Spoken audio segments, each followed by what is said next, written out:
Yo, the lies told that you never make it. Hopeless, so it seems. Eyes closed, candles open wide to embrace your dreams. Sometimes you gotta take a loss just to get the win. Lines of sin was popping in like oxygen when boxes wet. Focus on the mental, never lose like a smooth instrumental. Better choose on the move in a pinto. Choose when I get to, never lose, move on the move, but it's simple. Never give up and we running it, maybe. We just keep running, we conquering daily. Envision that pay me, it's never this way. We indigenous, maybe we winning, it's crazy. Your opportunity, your opportunity, your opportunity, it's your opportunity, your opportunity, your opportunity, your opportunity, it's your opportunity, your opportunity, your opportunity, your opportunity, it's your opportunity, your opportunity, your opportunity, your opportunity. Welcome all, ladies and gentlemen, to the Lion Villain Report. It is Tuesday, August the 20th, and we are broadcasting live into the Lions Villain Squad Facebook page. Thank you to the 52,000 villains that are in there that took the journey with us all the way to the NFC Championship last year. And please follow, like, share, subscribe to this. We're also broadcasting live into the Detroit Lions News Podcast. That's Joe Chapp That's Walter. That's Detroit Darcy. Those guys out there, they're putting out good content every day. Blue collar type of content right here, because we don't have a team here. We don't have a team of graphics artists. It's Mike, myself. We got at least memes up in the house. We got Stephen Michael McMania. That is all part of our little blue collar organization right here of villains right here. And we enjoy football talk, and we're here every morning. Also broadcasting live on the NFL Huddle Sports Network on Roku, as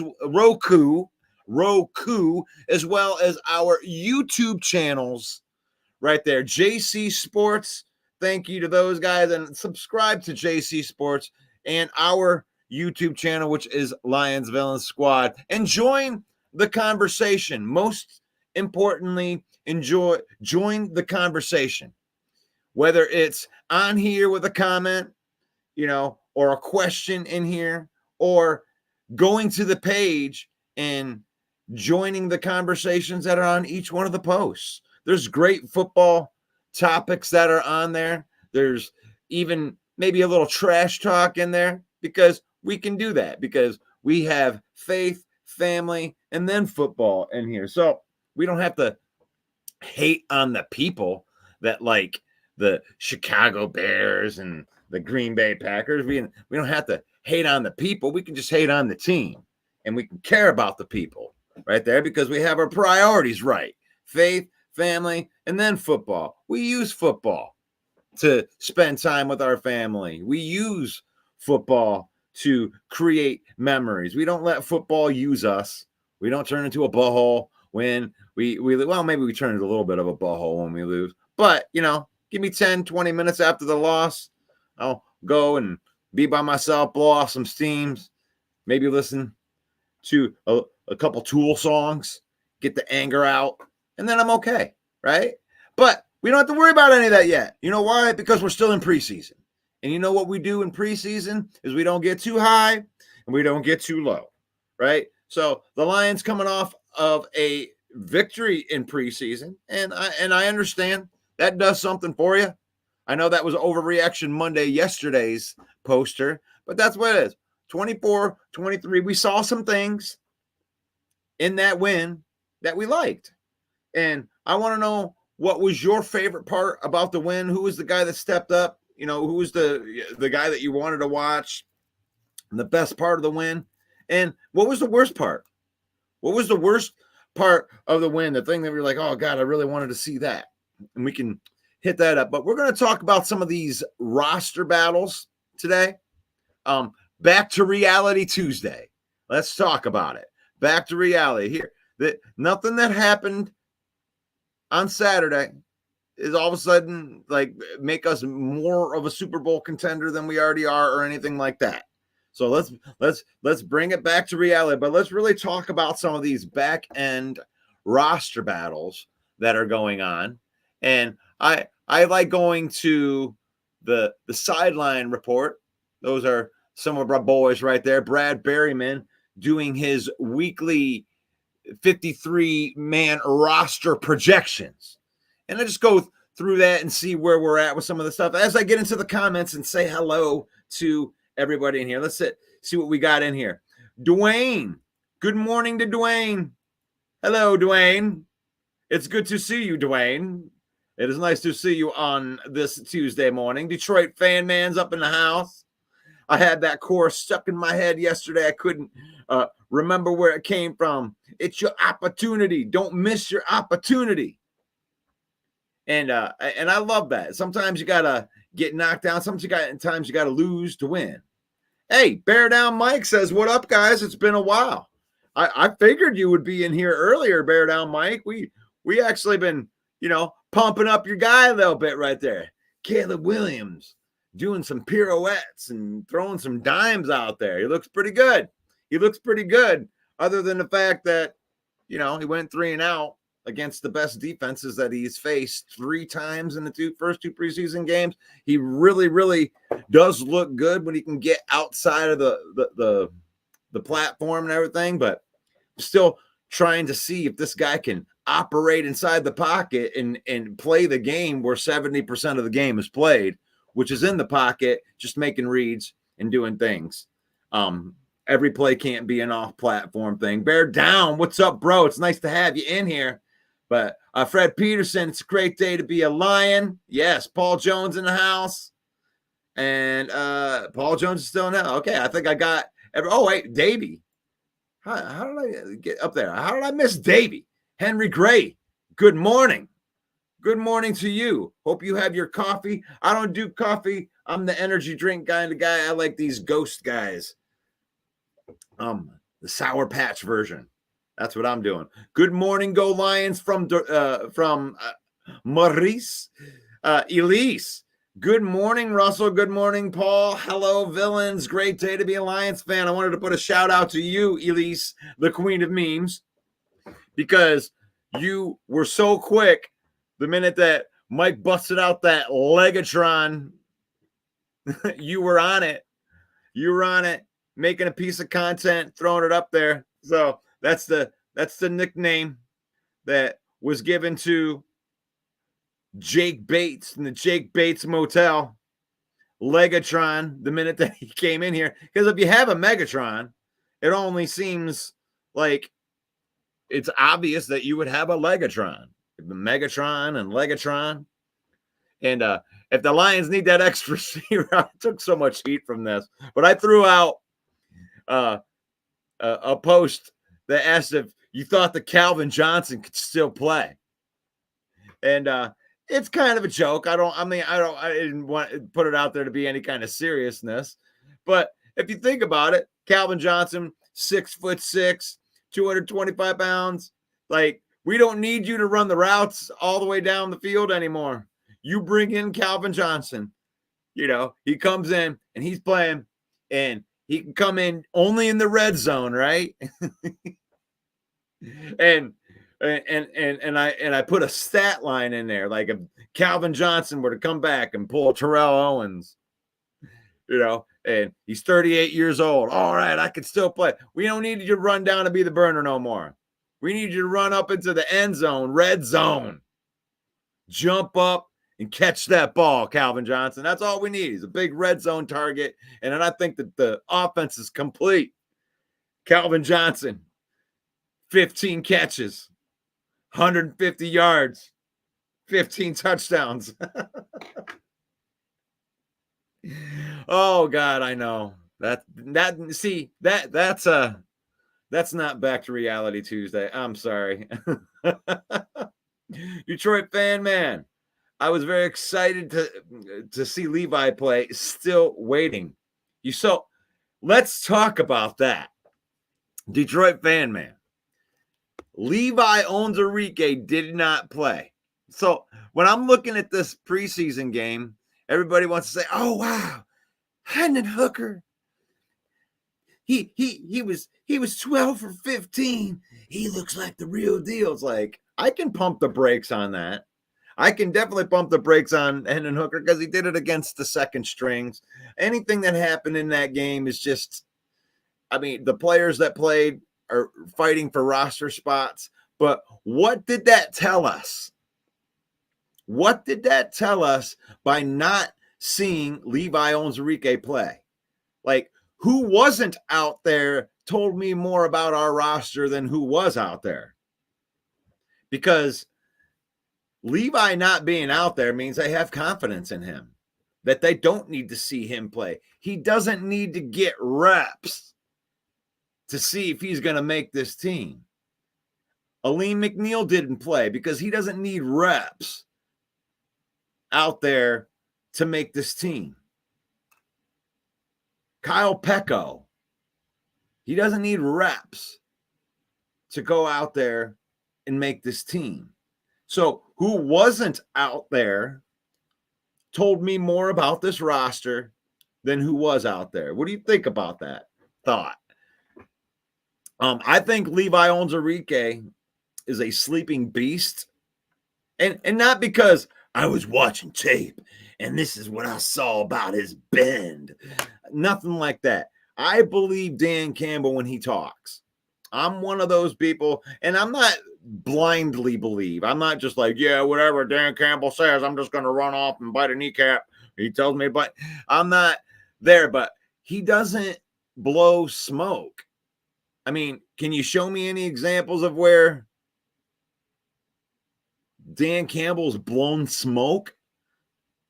I can't. I don't think I've seen too many versions of that. So when Dan Campbell says that Levi Onwuzurike is the best defensive lineman out there in training camp, I believe him. And I don't believe him in a homeristic way. I just believe him because he didn't need to say that, and he doesn't have to say that. And there's nothing good to gain out of just saying that to say it. You know, oh wow. Like, I mean, last year he didn't pull any punches. It was one of those guys. Levi was one of those guys that was at the back end of the roster. You know, we were happy that he could even get out there. I think they were surprised that his back didn't end his career. So when I talk about Levi Onwuzurike, I'm very excited to see him play, and I think that you're going to see him play in week 1. And judging by the way that they're seeing him in practice, that this guy looks like the second round pick that they drafted in 2021.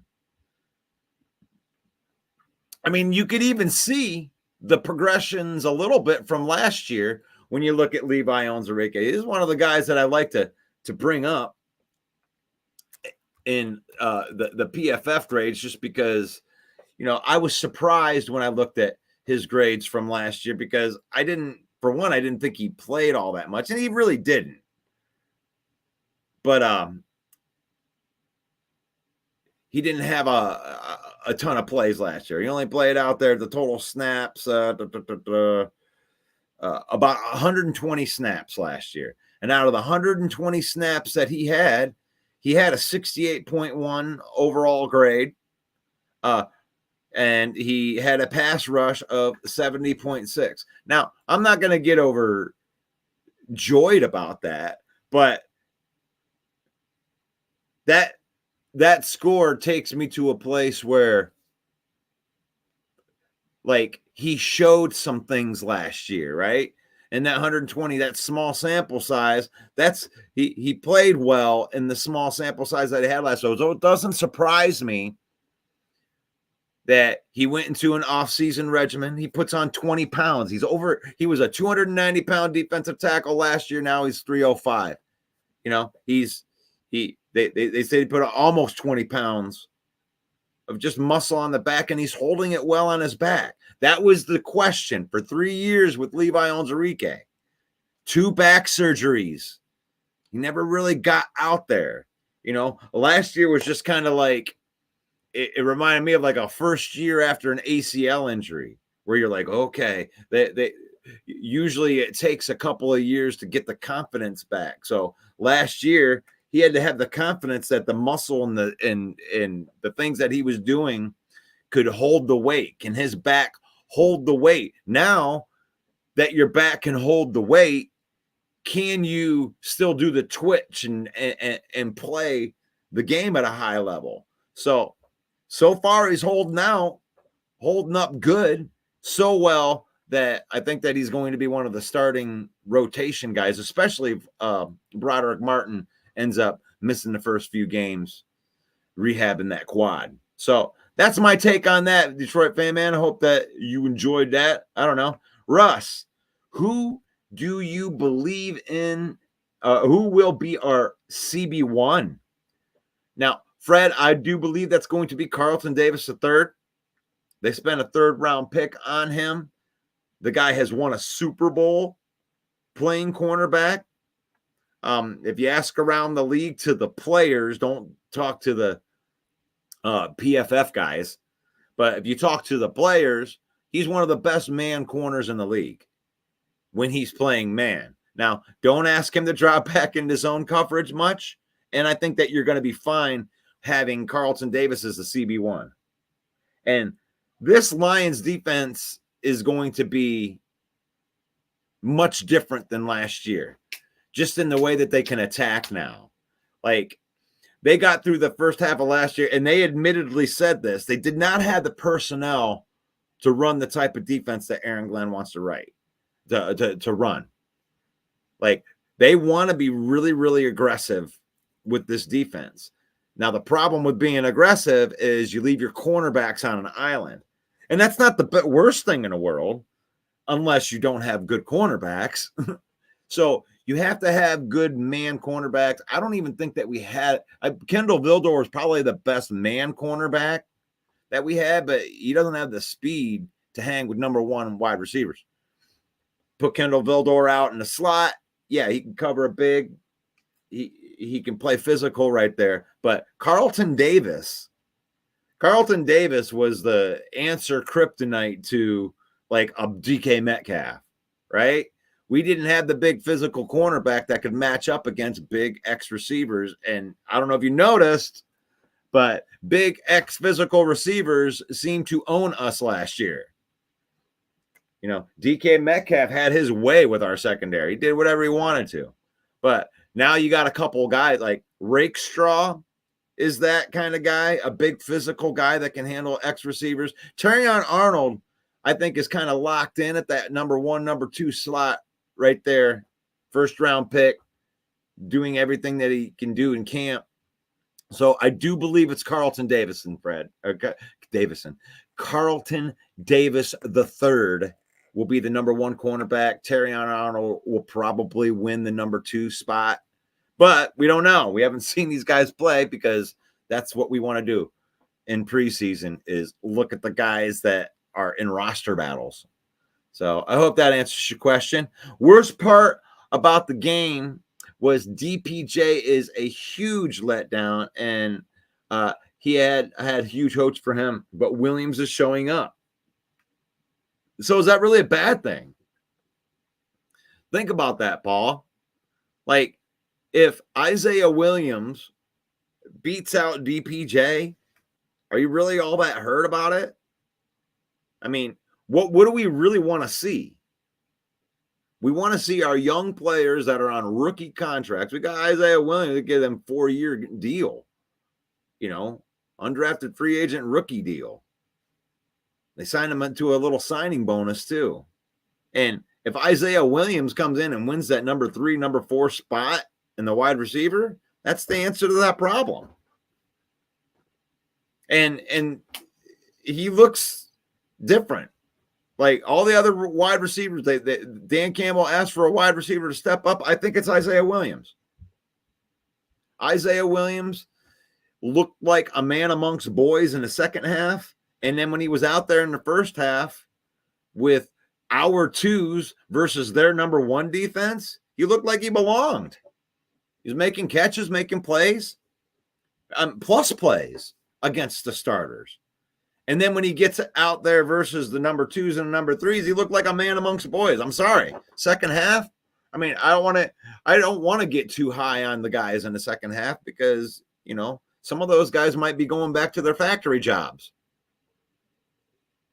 at the end of next week when they cut the rosters down to 53. And that's what Hendon Hooker was playing against. That's what they were playing against in the second half, was the guys that might be going back to their jobs at the end of next week. But in the first half, they were playing against Kansas City starters. And Isaiah Williams showed up in a big way. And let's get into this roster stuff right here. We're talking about this roster stuff. And I got some Brad Berryman from the Sideline Report, 53-man roster projections. Starting with the quarterback. Let's start with the quarterback. I think that's pretty obvious. I think that Hendon Hooker did enough to win that backup job already. He's better than Hendon Hooker. Slide. If you saw that he slide, he had that slide. It's good. All right. It was nice to see you slide. He went 0 for 2. Hendon Hooker goes 0 for 2 in the first series. And then he finished the game 11 for 12. Like he was spot. I mean, if I had to critique anything on Hendon Hooker, it's just like slow down the passes, right? He kind of reminded me of Matt Stafford when he first got here. Like it took Matt Stafford a couple years to learn touch, right? Like when you're throwing screen passes, you don't need to throw that thing in there at 900 miles an hour. I mean, breaking people's fingers. And Hooker had a little bit of that. He just needs to get a little bit more touch on his ball, but he was accurate in that game. He's got to start out too. You can't go 3 and out on every one of your first drives. That's the other thing. But the cool thing is the second, third, going 11 for 12. You can't ask the guy to do anything more than that. You could ask for better competition. I would have really liked to see him in the first half.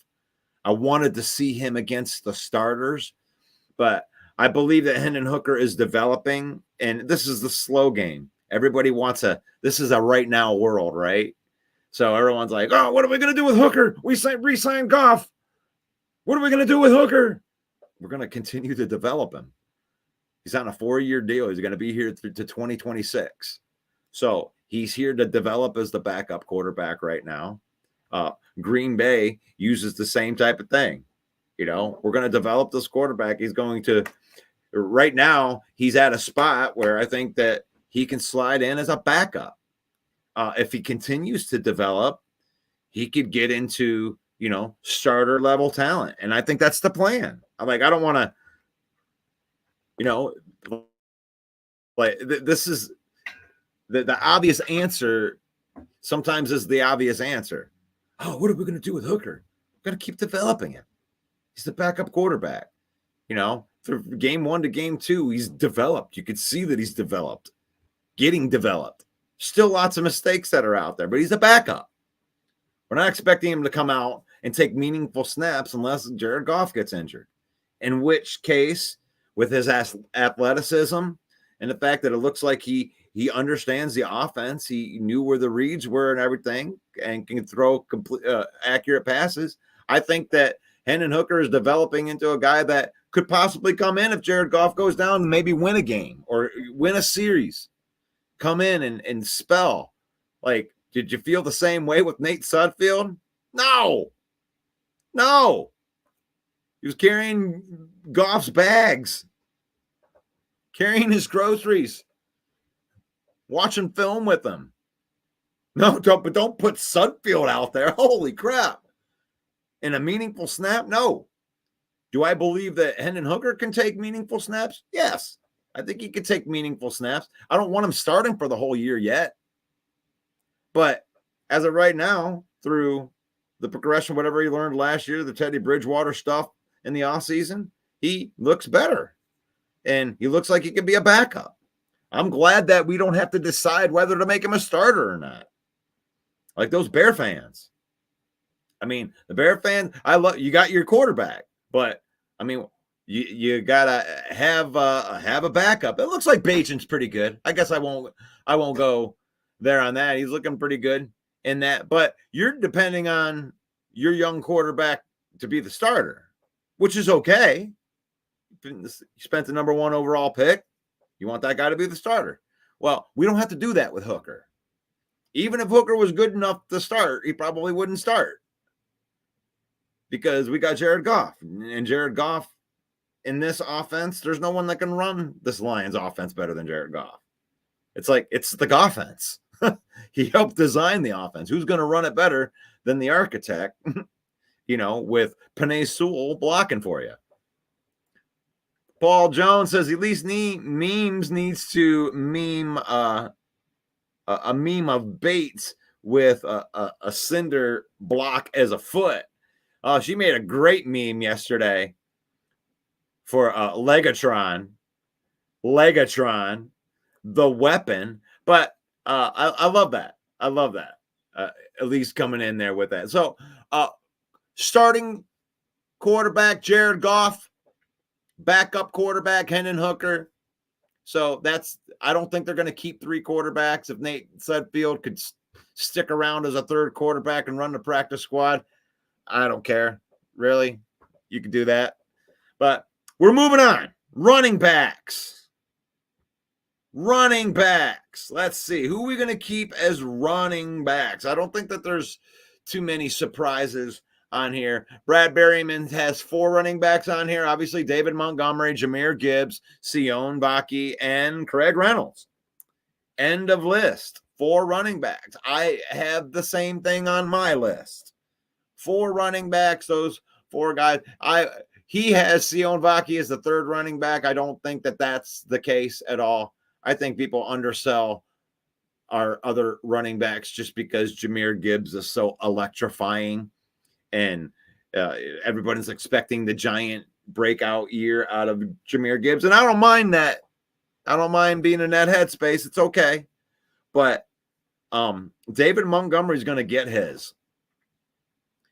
And, prove me wrong, but I think that the Lions have the 2 top running backs in the North. And really, I don't have a burden of proof. If you want to try to prove to me why DeAndre Swift is better than David Montgomery, you have the burden of proof. David Montgomery averaged more yards per carry, more yards after contact, more explosive runs. He had more yards. He had more touchdowns than anybody else in the North. As a matter of fact, I can make an argument that David Montgomery is a better running back than Jahmyr Gibbs for this team right now. But it's close where their production met. I mean, the fact that he had over 1,000 yards in an offense that had Jahmyr Gibbs, who almost had 1,000 yards himself. And then Craig Reynolds is, I mean, come on, Craig. Craig is a stalwart. You can count on no block, no rock, right? That dude can block. Ask Carlton Davison III. Davison. I keep saying Davison. Dang it. Carlton Davis III. Ask Carlton Davis III about how well Craig Reynolds can block. And to me, that's the only problem I have with this list. Not all the guys are there, but Craig Reynolds is the 3rd running back. And Sion Vaki, what more can you say? You got yourself a player right there. I mean, he's going to be the 4th running back on this team. But I actually think they're going to put plays in for him, because that boy, with the moves, he didn't even play running back. He played a handful of games for Utah, but he was a safety. I think they drafted him in the 4th round for special teams. And they wanted to see what they could get out of him at running back. And Sion Vaki, Brad Holmes had him very, very high on the football intelligence list. Like he said, Dan Campbell had said that he gave him some homework at the Senior Bowl. And when they came in for the draft interview, he had everything. He remembered every single thing, almost like a photographic memory. He drew up the plays that they talked about at the Senior Bowl, and he provided him with the work that he did to fix the things that he asked him to fix at the Senior Bowl. So he drafted this guy due to his football intelligence, and obviously the tape, but every guy in the draft is talented. But, it's the football intelligence what got this guy drafted in the 4th round here. He comes in right off the bat. You knew he was going to be a starter in special teams. And that's the type of player he was. So you got that. He learned that really, really fast. And they've been teaching him how to play running back. And he isn't there yet on the running back. And that's why Craig Reynolds is probably going to be the 3rd running back ahead of him. But, you got a rookie player here. You got a rookie player that's going to be a contributor on special teams for sure in Sion Vaki. And he's going to be a 4th running back. If one of those running backs goes down, he's going to slip right into that 3rd spot. And then he could get some meaningful snaps this year at running back. And I do believe that after he learns the running back position, that they will cross-train him at safety too, so he can spell safety and be the 5th or 6th safety in an emergency situation. So Sion Vaki is kind of like, if you watch the Detroit Tigers back in the day, Don Kelly, baby. Don Kelly. He could play all the positions. You can count on him here, and here. and versatile players. That seems to be what Brad Holmes really loves to bring in here. The guys that Dan Campbell really likes, guys that can play different positions. Paul Jones says Williams looks like a pro. And I really saw that. I really did see that. And that's the end of the running back list. And might as well get into the wide receivers right now while we're talking about it. Williams looks the part. So sideline report here, Brad Berryman. We're kind of going through these roster battles right here. And wide receivers, he has them keeping 5 wide receivers. Amon-Ra St. Brown, Jamison Williams, Khalif Raymond, Isaiah Williams, and Donovan Peoples-Jones. And I don't mind that list. I'm not going to push back too hard. I think that Isaiah Williams played well in this last preseason game to earn him a spot on this roster. I think he locked himself up as the number 4 wide receiver on this team. Donovan Peoples-Jones might get the number 4 wide receiver because he's kind of the only guy that does what he does, the big X. But I think they want playmakers more than anything else. I think some of our tight ends can go up and be the big X type of receivers. We'll get to that in a minute. But Williams definitely looked like a pro. I can't see him not on the roster, especially if he has another game. But then again, Tom Kennedy is one of those guys that seems to play well every preseason. Shout out Tom Kennedy.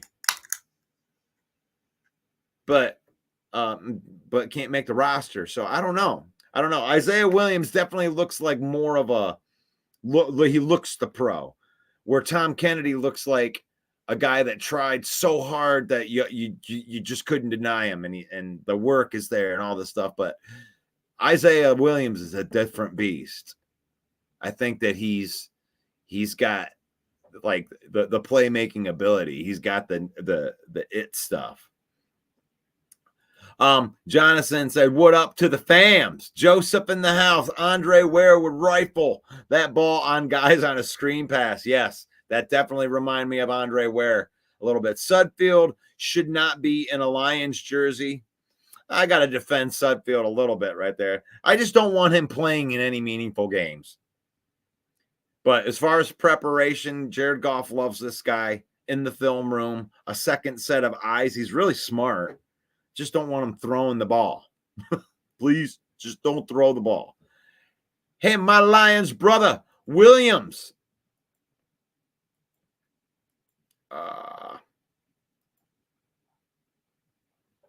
Let's see. Swift couldn't make it as a Lion. Oh, gosh, you guys are in there trash talking today. I think that Gibbs has a chance. You think that Gibbs kid has a chance to make the team? Oh, yeah. Hey, you think he might make it? He might. Joseph says that Monty always wins at the end of the play, falls forward, respected him as a Bear, glad he is a Lion. Yeah, the disrespect this offseason, and it really isn't Montgomery's fault, right? You want to give the other teams and their starting guys, we want to try to respect those teams. Well, Swift is the starting running back, and he's coming over, and it's like Montgomery had a better season than Jahmyr Gibbs did. So it's like Gibbs is known as our starting running back. That's what people are out there. That's what people are drafting in fantasy. And by the way, if you want a fantasy sleeper, just take David Montgomery 4 rounds later in your fantasy draft than you do Jahmyr Gibbs. And guess what? You're probably going to get near the same production. It's just David Montgomery is just going to put that production up.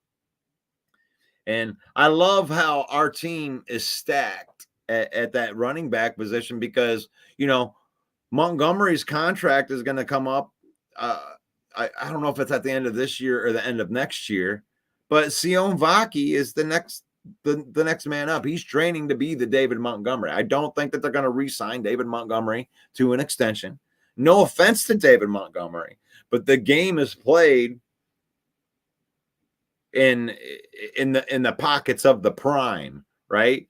And if we're drafting and developing, you got to go from a position of where you're spending $6-7 million at a position. You can save on it by having Gibbs and Vaki take over. And I'm not talking this year. I'm talking, 1 or 2 years from now. The what do you call it? The fluid salary cap thing you're really starting to see the long term of some of these things. But I like that list at wide receiver. I think Caden Davis has a chance to get in there over Donovan Peoples-Jones, but I don't know if they want to have two inexperienced people on this roster because there's so many other positions we're going to, as we get into this, and you'll see what I'm talking about. As we move on to tight ends.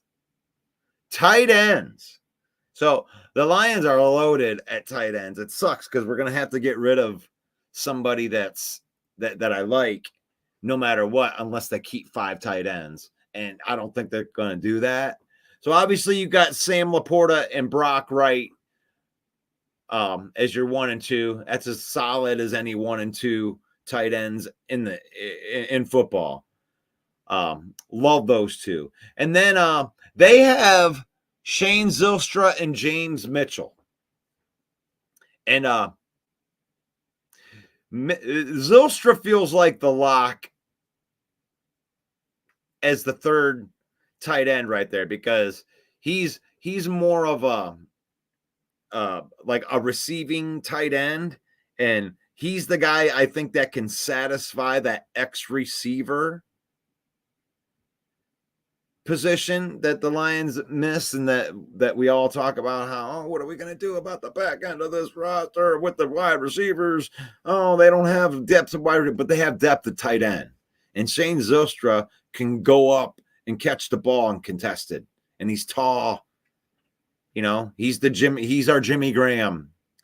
He can go up. He's just going to be in there in the red zone because you got your yak guys. Brock Wright and Sam Laporta will handle most of the duties, but in the red zone, Shane Zylstra can come in and do the red zone catching. Now, James Mitchell, that's a 4th round pick, and I know that Brad Holmes has very little misses when it comes out there, but I actually think that Parker Hess is going to win that fourth job over James Mitchell. I think he offers more than James Mitchell. If James Mitchell could offer something different than Zylstra does, I don't know. James Mitchell had a couple good catches in the last game, so that might, recency bias might put him there. But Parker Hess has like fullback in him. Like he can block. He's just like a blocking type of tight end, and he's really good at it. And he's been turning the heads from the blocking ability. It's like you didn't hear nothing about Parker Hess during OTAs, but that's because the pads weren't on. The minute the pads came on, all of a sudden, Brad Holmes was talking about Parker Hess being like, this guy's out there, he's destroying people out on the perimeter. And you need a good blocking tight end. There's some of the running package. I would love to see 3 tight ends out there and get Brock Wright, Sam Laporta, and this Parker Hesse out there. That would be, that's tough. That's tough. So I think Parker Hesse has I got him in there over James Mitchell, but I do have 4 tight ends. So I have Sam Laporta, Brock Wright, Shane Zylstra, and Parker Hesse as the 4 tight ends in there. What do you guys think of the tight ends? See if we got anybody in here talking about the tight ends. Right. Let's see. We've got Sudfield. I'm in. Detroit Fan Man says, I'm in it to see Amon-Ra and the boy Gibbs. He wants getting that 1,000. Amon-Ra St. Brown told Jahmyr Gibbs that he would buy him anything that he wants if he gets 1,000 yards receiving. And Gibbs said he was up for that challenge. I This is where let me get the pump the brakes. This is like the Tuesday, what I call this, back to reality Tuesday right here. There's one ball, guys, and I know that there's a lot of hype with, Amon-Ra. He just got the big bag, right? He's gonna have 1,000 yards, right? Jahmyr Gibbs is gonna have 1,000 yards, right? Oh wow. Look out for Jameson Williams. Jameson Williams is going to have 1,000 yards. Oh, well, look out for Sam Laporta. Well, Sam Laporta is going to have 1,000 yards. Everybody gets 1,000 yards. We're going to give 1,000 yards out like Oprah. Everybody can have 1,000 yards. Let's give 1,000 yards to everybody. And the reality comes back, and Jared Goff is going to throw for 12,400 yards this year, according to all of our Lion faithful. And I don't mind, somebody's going to get the 1,000 yards, right? And, are all these guys going to be able to get 1,000 yards? No. Is it going to look like regression? Somebody's going to have regression somewhere. I mean, would it hurt your feelings if Amon-Ra only caught 103 balls and only had 1,100 yards instead of 1,500? Maybe he has 2 more touchdowns than he did last year. Is it really going to hurt your feelings to have Jameson Williams only have, 800 yards receiving with 8 touchdowns? Is that going to hurt your feelings? The Sam Laporta only gets 750 yards as a tight end. Is that really going to hurt your feelings? Because that's probably where it's going to really be. Everybody isn't getting 1,000. I mean, there's a lot of mouths to feed, but the good thing is you have a good distributor. I think Jared Goff is the best distributor in the league, but he has to be protected. The caveat to that, he doesn't have any mobility like Caleb Williams or Jordan Love. They can do the off-platform stuff. Those guys win the 30% of the game where shit breaks down, right? But we've built a team where shit doesn't break down as much. So the 70% of the game, which I think it's probably more like 85% of the game for us, is Jared Goff playing from a clean pocket and making decisions and distributing the football. And that's what he's the best at. He can distribute the ball. Let's get into these offensive linemen. Speaking of the best offensive linemen in football,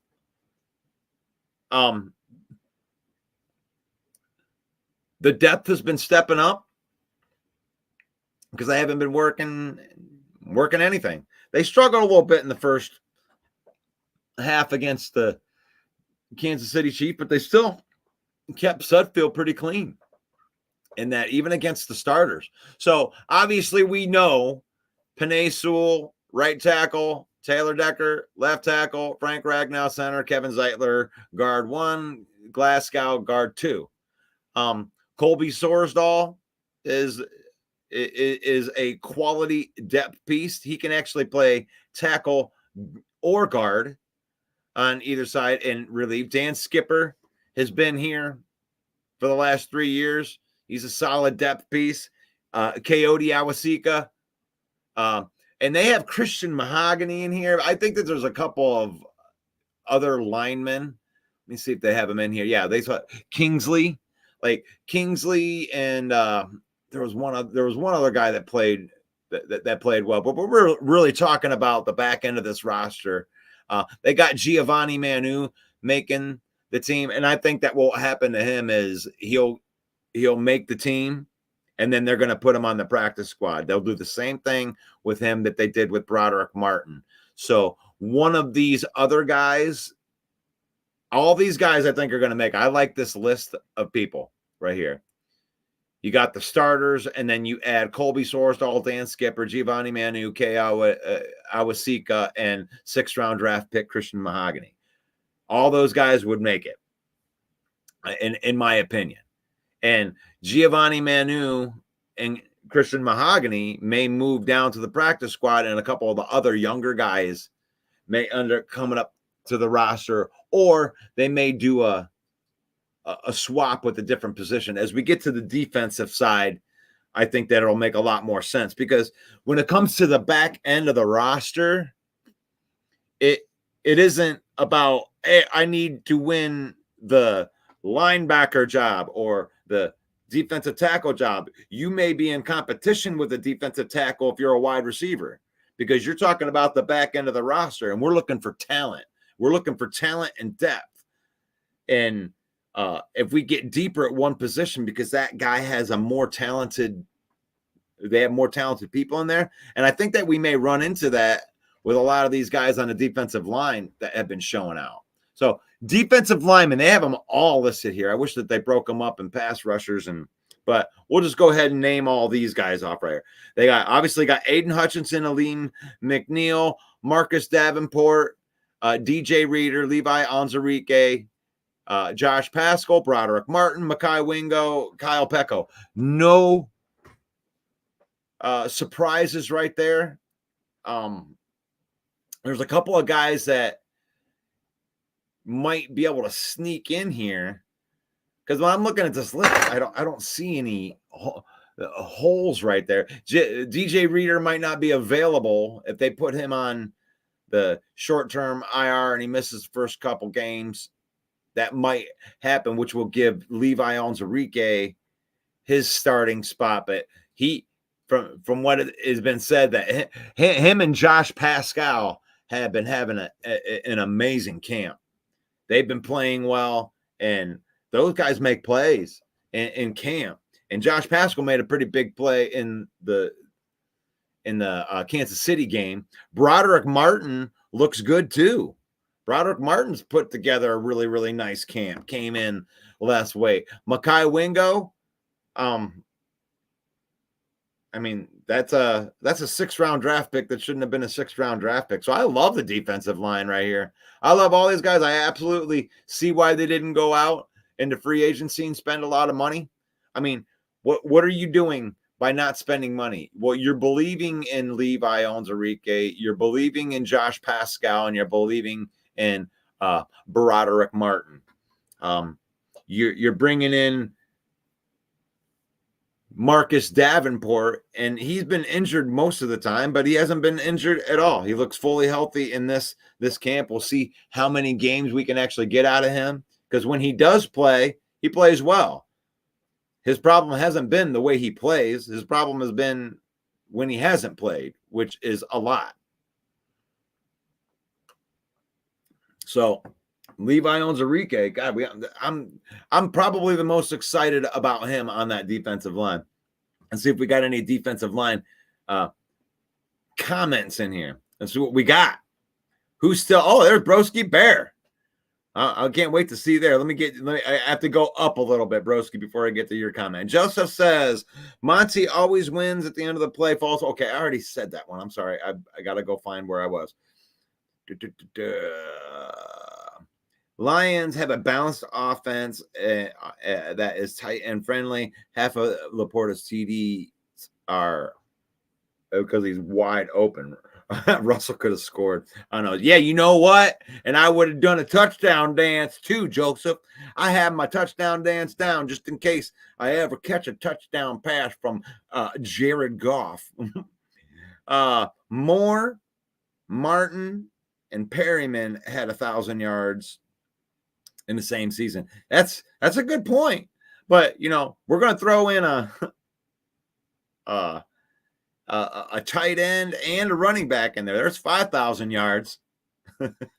Hey, you know what? I mean, the production's going to, there's one ball, and the production's going to come from somewhere. I believe in the way that Goff distributes the ball, and him having more shiny weapons is just going to make him even better.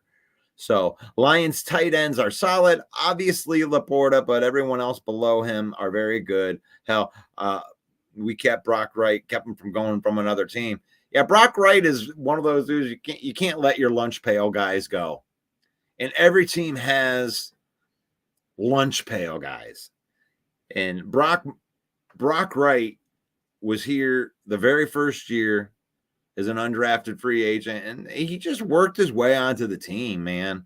Like every team has a couple of players that only the real hardcore fan base guys really know about, and you like them, right?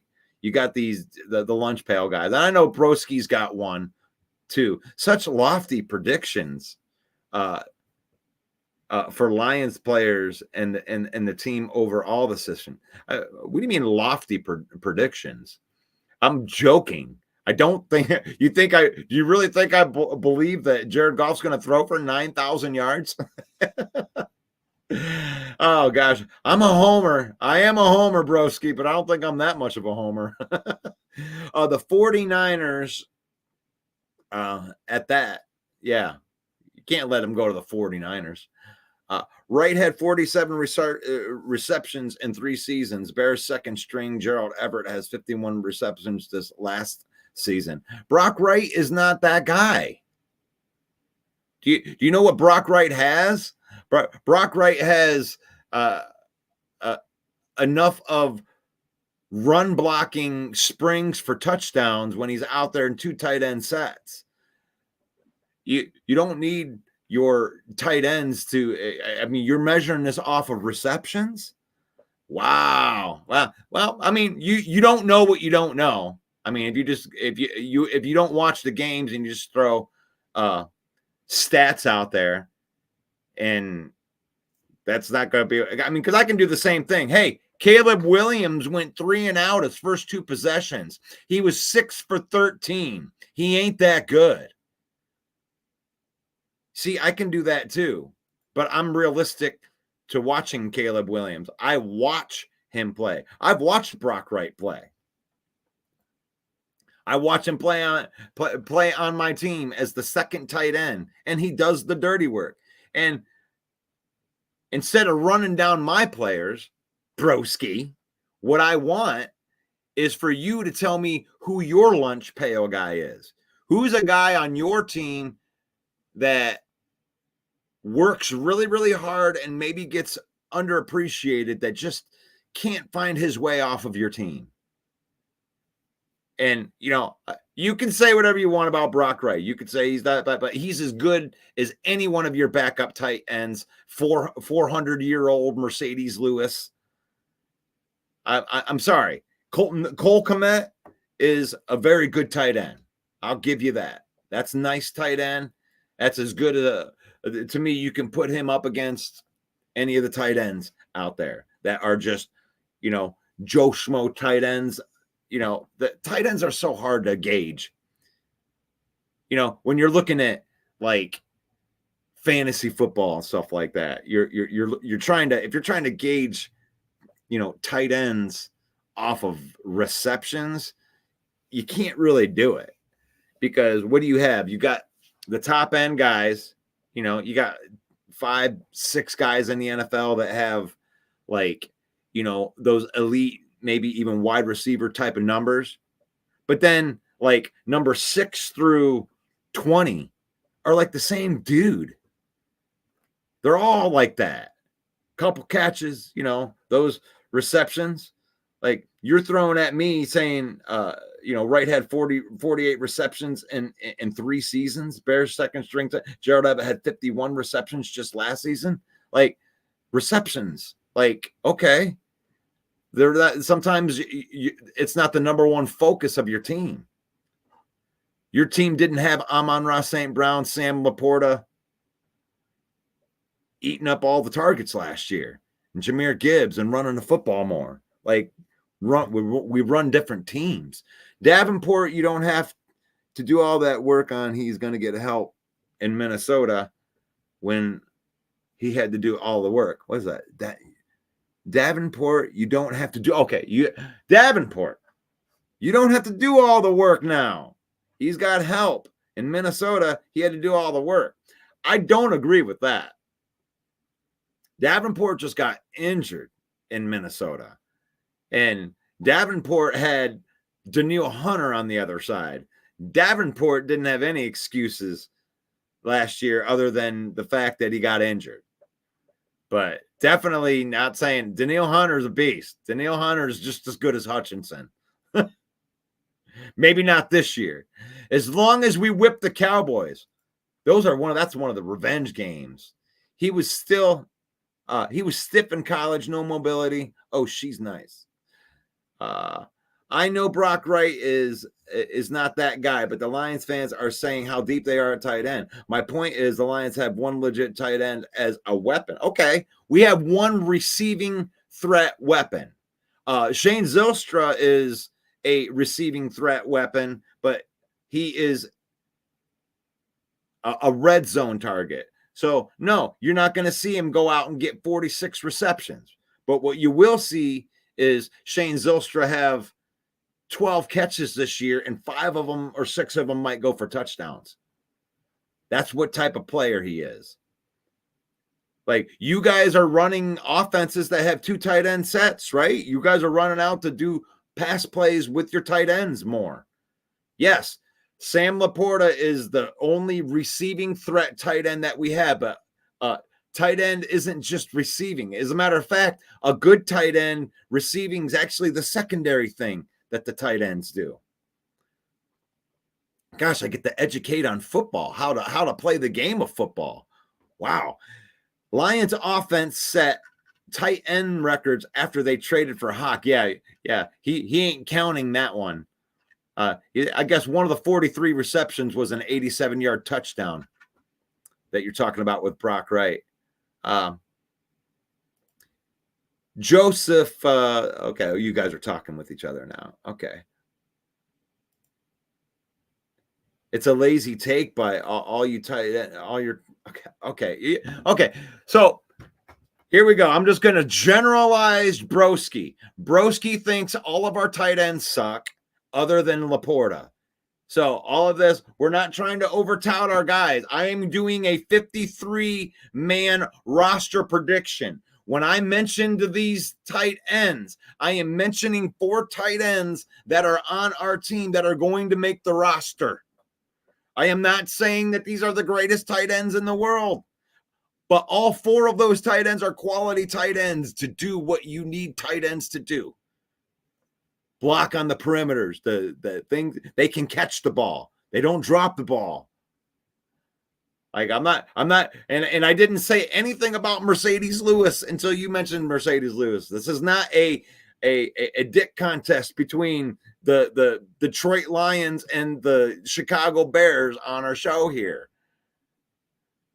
God, every time I mention a guy on my team, I get called out for over touting the guy. Here, I'm going to do linebackers. I'm getting ready for the broski on how all of our linebackers suck. All right, Alex Anzalone.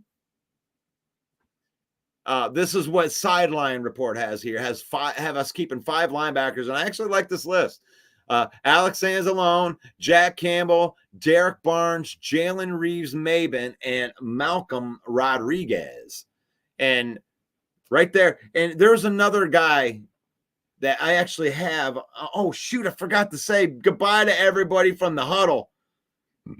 Well, the ones that just come over after the huddle broadcast is done, welcome. The ones that we're watching on NFC North, the huddle. Hold on a second. Let me get this little graphic up here. I got lost there for a second. Right there. NFL, the huddle on Roku. We're on Roku. We were on Roku. We're not on there right now. But welcome over. We got people coming over. We got the Lions Villain Squad. Thank you to everybody that is watching the program on the Lions Villain Squad right now. Please go over and follow and like, share, do something. If you're watching the program right now, reach down and hit that like button. That helps us out, and it's free for you. You don't have to do anything. We're not begging for money. We ain't doing any of that stuff. You can give us money if you want. We got a Patreon. JC Sports and the Lions Villain Squad YouTube page, thank you for subscribing. And most of all, thank you for joining the conversation. As much as I like to argue with Broski, I like Broski in here because he can give me inside information on what the Bears are doing. And you haven't answered my question, Broski. Who's your guy? Who's your lunch pail guy? Did you give me a guy and I didn't see it, or were you just trashing my guys? No. So Broski's in here to talk trash today, and that's it. He ain't gonna answer legitimate football questions for his own team. He's gonna trash on our guys. So Alex Anzalone, Jack Campbell, Derek Barnes, Jalen Reeves-Maybin, Malcolm Rodriguez. That is solid. And Mitchell Agude, to me, is throwing his hat into the ring right here. Like, this is one of the guys that I was surprised. I hadn't seen him play. I had only heard Dan Campbell talk about him from practice squad. You know, when they were doing the practice, they kept on mentioning Mitchell Agude. It's like, here's this guy that just won't go away. Here's a guy that we weren't thinking about, but he keeps making us look at him. And Mitchell Agude, he's like, I asked him to go make this play, and I was like, well, let's see what he can do. Let's see if he can make this play. And then he makes that play.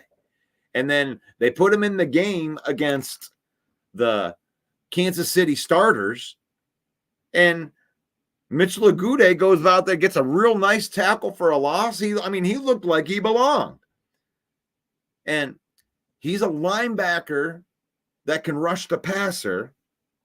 And I don't know where he could go. He's not on this list.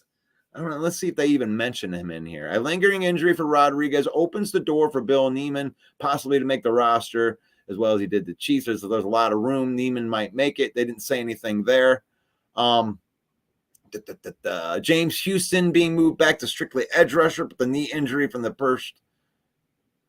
Agude. Okay, so Agude they're looking at as more of a pass rusher. Okay, here we go. It's odd that Pascal was in the game against the Chiefs so late, but he made a notable key play in a strip sack. Agude is making a push toward the good side of the roster bubble, and but he didn't quite make it here. Petco seems to be the insurance. So according to Sideline Report, they're viewing him more as an edge rusher, and I think that he might be able to make it onto the roster, and maybe one of those tight ends like Broski was saying that isn't as good, that might make rooms for Mitchell Agude at a different position. But I really liked the way that he played. He looked fast. He looked like he was disruptive, and he might be one of those outliers. Mitchell Agude, look for that name in there. But I love Alex Anzalone has done nothing but overachieve. You know, you bring him in, and I remember even saying, man, I don't want to see him as the starter. I want to see him coming off the bench in a couple of years. But he just keeps taking the room over. He's one of the leaders in there, and he keeps getting better, and he's playing the best football of his career. I love that Alex Anzalone. Jack Campbell took over the middle linebacker job last year, week 12, and it doesn't look like he's ever going to give it back. That's our starting middle linebacker for the next 10 years right there. And he had a quiet, really, really good rookie season last year, and we're looking for the progression. Progression is the scariest thing on any team.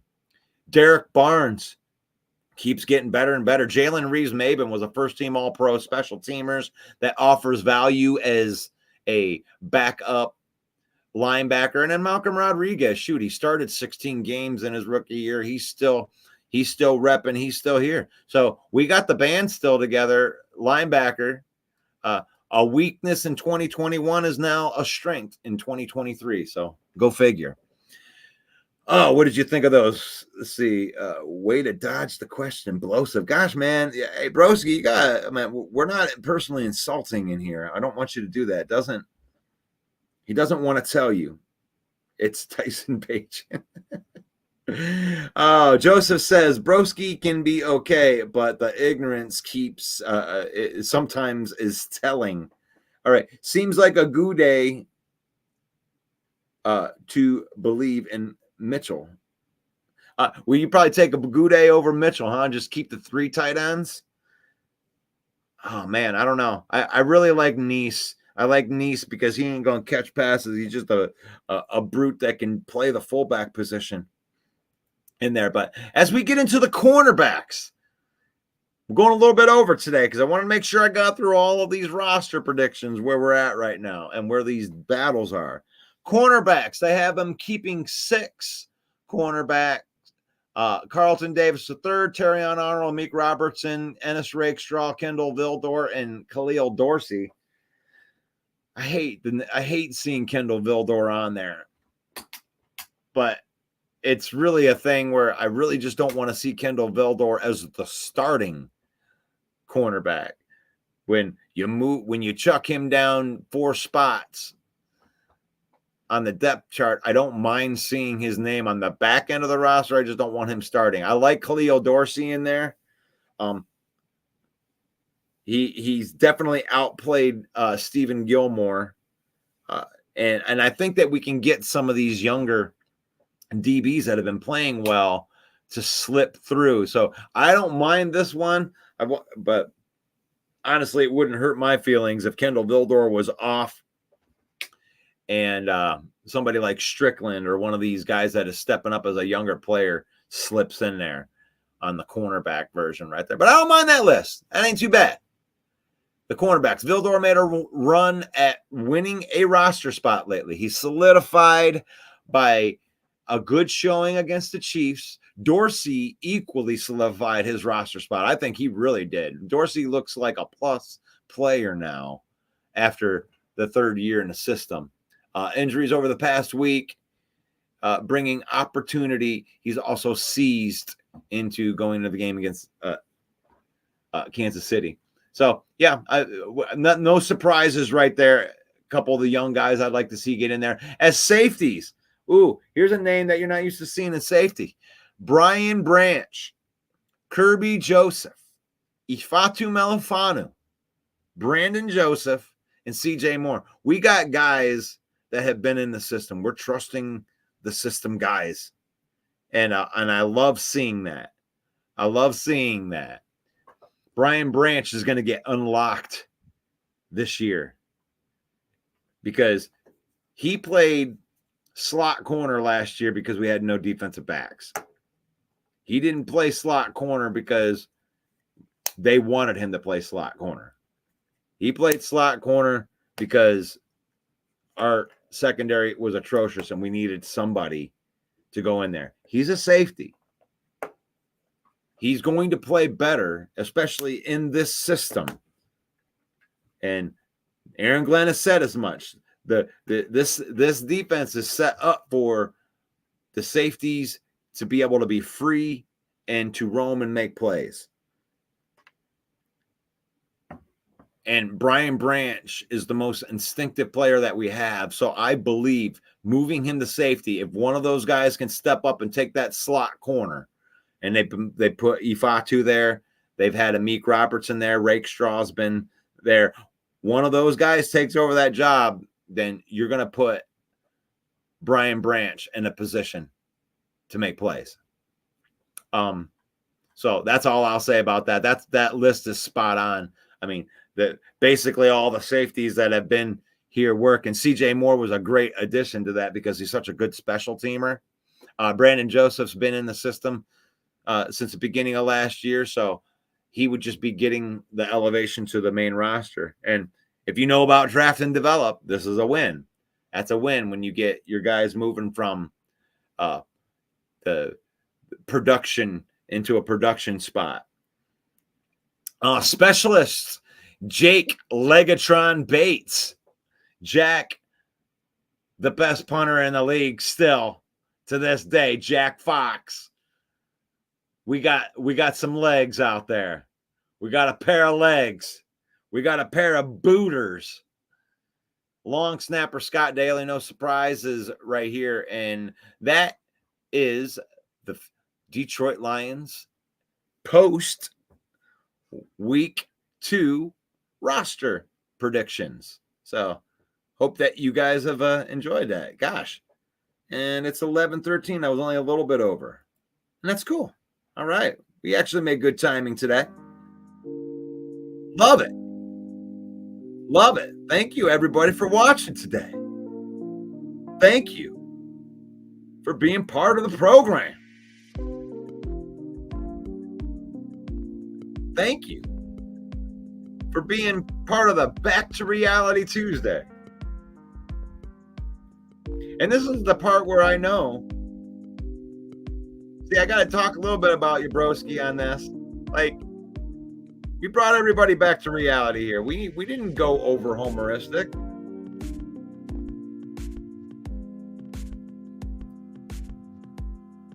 How many teams in the NFL have two name tight ends?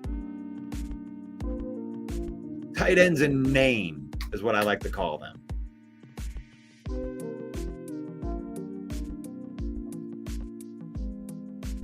Most tight ends are the dirty work guys.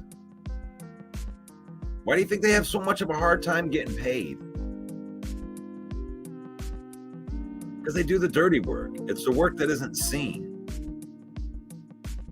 You know, defensive tackles. Defensive tackles have been getting paid as of late, but they do the dirty work. The real good ones do the dirty work.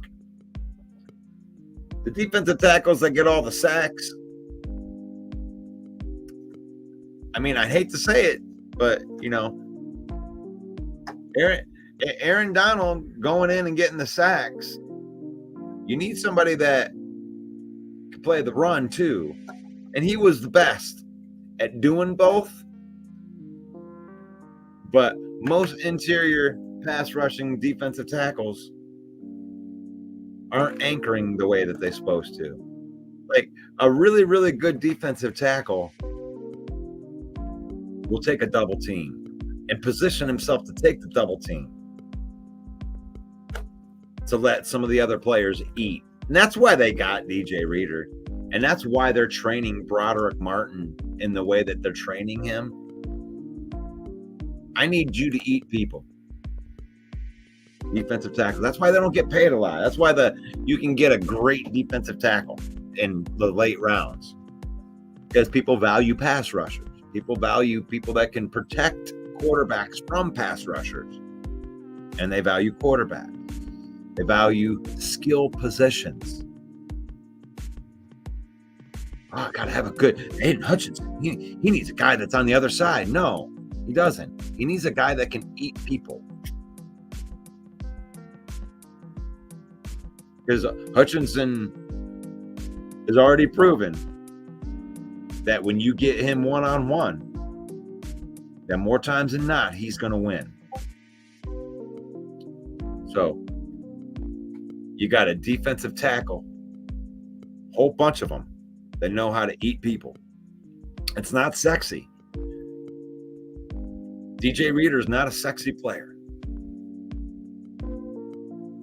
Broderick Martin is not a sexy player. Kyle Pecco is not a sexy player. But those three guys will eat people.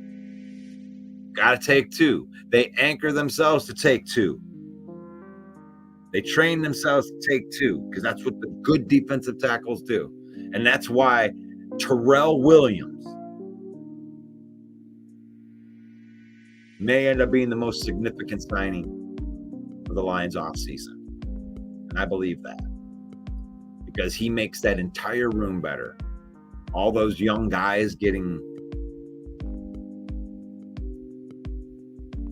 the best defensive line coaching. It's going to be good stuff. But valuable. Got to have value. The tight ends, they do more than catch the ball. So, no offense, broski, but when you throw stats at me about how many receptions your tight ends have to fluff them up so you can have the illusion that you have better tight ends, you can do that. But that's you being a homer, not me. Because I know what a tight end is used for. And yeah, you do have to have a playmaking tight end, and we have the best one. We have the best playmaking tight end, maybe in the NFL. argue Kelsey, argue one of the older guys out there, but as a 23-year-old tight end, there's no more promise in this league than Sam Laporta. So we have that guy. Your other tight ends, they're not supposed to be used as all used as playmakers. It's okay though. You can have your opinion. Marie, thank you for complimenting the show. I appreciate you being on here. I appreciate you, Jerome. Yeah, I think we should sign Jack Fox. That's the best tight end in the league, or the best kicker, the best punter in the league, right? All of our guys are the best.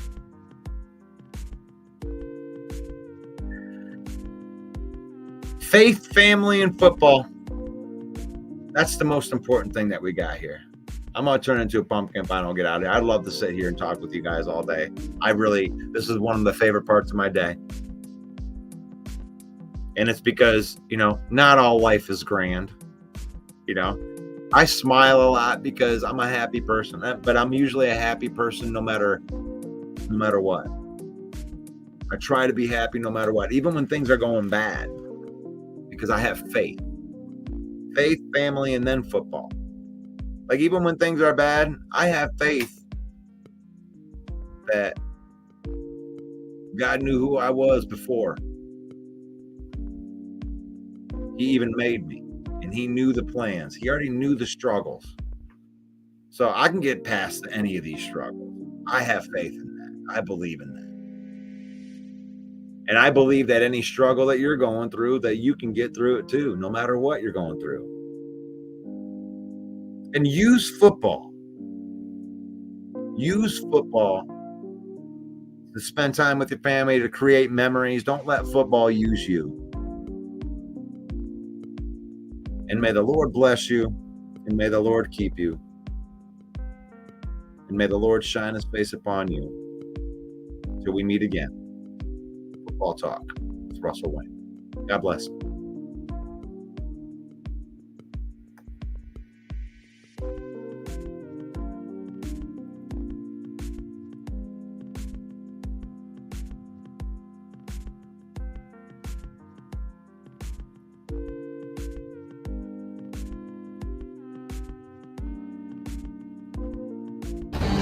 Yo, the lies so that you never make it. Hopeless, so it seems. Eyes closed, canvas open wide to embrace your dreams. Sometimes you gotta take a loss just to get the win. Like lots of sin was popping in like oxygen when boxes wet. Focus on the mental, never lose like a smooth instrumental. Better choose on the move in a pinto. Choose what I get to, never lose smooth on the move, but it's simple. Never give up and we running it, maybe. We just keep winning, we conquering daily. Envision and pay me, it's never the sway me. Indigenous, maybe we winning this crazy.